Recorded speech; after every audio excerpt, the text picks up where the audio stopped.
So your guys' scenario is that you are in between classes and you run into a friend who has just bombed a test. And they explain, man, I just bombed this test, I'm just gonna go kill myself. How do you respond to that? That phrase is very alarming, so make sure you understand their correct meaning of the use and you can kind of go from there.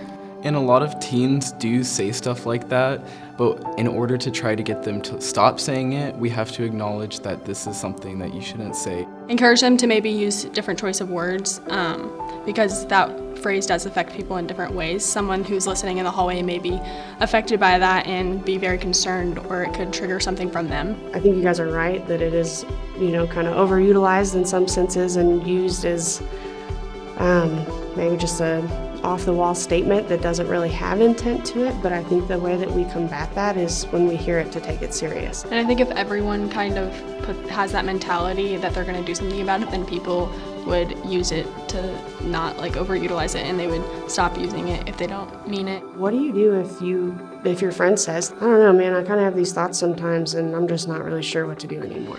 How do you respond to that? It might be scared to go to an adult, but I think it's maybe the first step.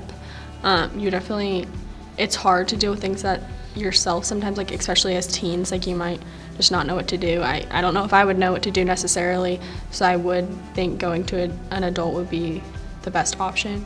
If you're ever not sure, call the crisis line. We'll review the scenario with you, offer up some suggestions. That's something I really like about the crisis line, is that you can call just as a concerned friend. You don't need to be in the middle of a crisis in order to call. And I think just letting the person know that they're not alone. You don't want to overstep, but you want to make sure that they know that you're there to help as well.